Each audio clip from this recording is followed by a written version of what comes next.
Now, human rights groups are up in arms over the election of the UAE's, that's United Arab Emirates, Ahmed Nasser al-Raisi as the new president of Interpol.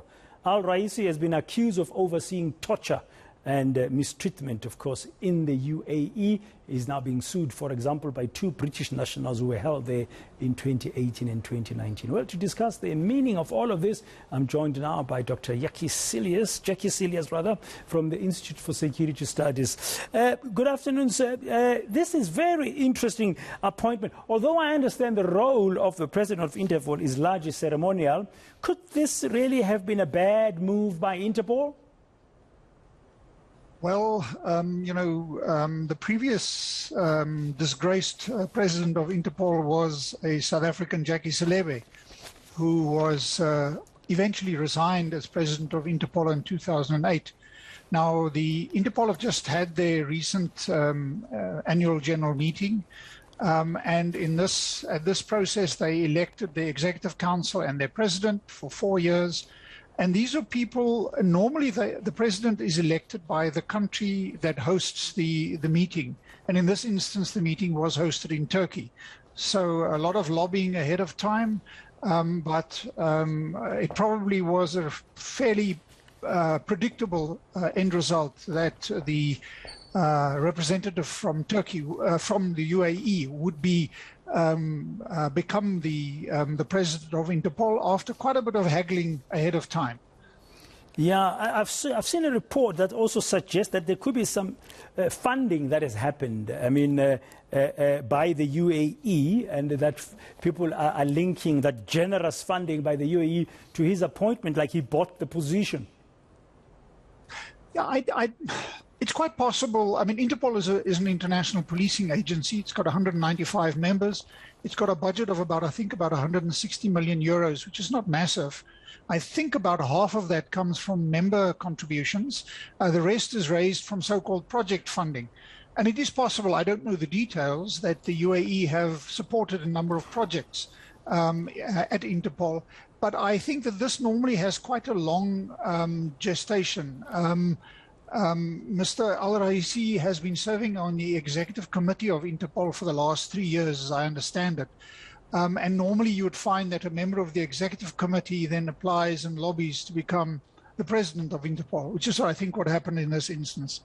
Yeah, I mean, I've seen some comment saying that the mission of the Interpol and its reputation is being undermined by this appointment.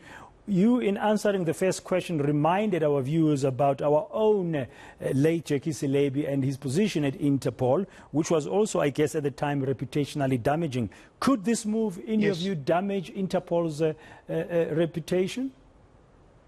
I think without a doubt. It seems like there were 3 rounds of elections before he was elected as president. You need 2/3 majority in the first round to get elected.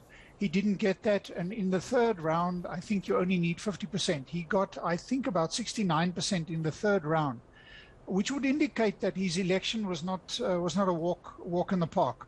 And it certainly does do Interpol damage, having somebody like that with his track record as head of Interpol. Certainly, Interpol itself, the General Secretariat, is located in Lyon, in France.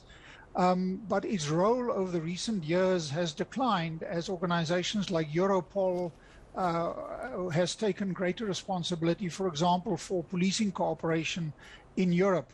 So Interpol, like all really supranational organizations, including the United Nations, that have a global membership, the WTO and so on, has declined in influence as you see a decline in multilateralism globally.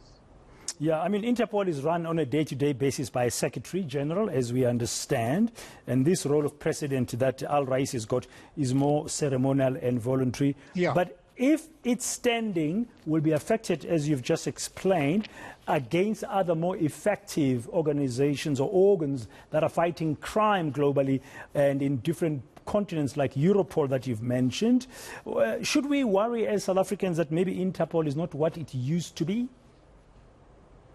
Well, Interpol like with the United Nations and others, is more useful for the developing world than it is for the developed world.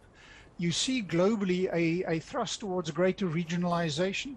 So in Africa, we have an African version of Interpol, if I can put it that way, which is an AfriPol, which looks after policing in Africa. But Interpol remains the only global organization.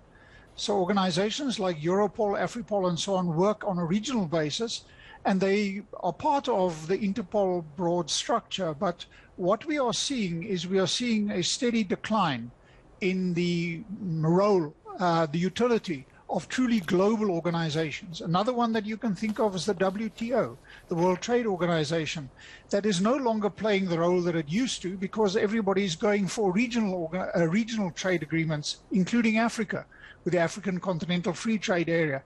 This is a sign of the times. I think globalization, well, The Economist now speaks of slowbalization, and that is that globalization in a sense may have peaked, and that we see the world retreating into regional villages rather than into a global community. Yeah, as we conclude, I mean, this Emirati general has been accused of torture. He's promising change, he's promising decisiveness, he's promising diversity. That's going to be very hard to believe that he could bring that when he's got all these accusations against him by human rights organizations globally. Without any doubt. No, this is not good for Interpol. It is not good for police collaboration globally. South Africa made the mistake of allowing Jakkie Cilliers to be elected, to promote himself and to be elected as head of Interpol. It did Interpol quite a lot of damage until he eventually resigned in, I think, January of 2008. So, point I'm only making is this reflects the decline in influence of global organizations, of which Interpol is one. And that's a sad reality as multilateralism retreats, and we see the return of competition between the US and China in particular, and the resurgence of regional organizations instead of global multilateral organizations. That is not good.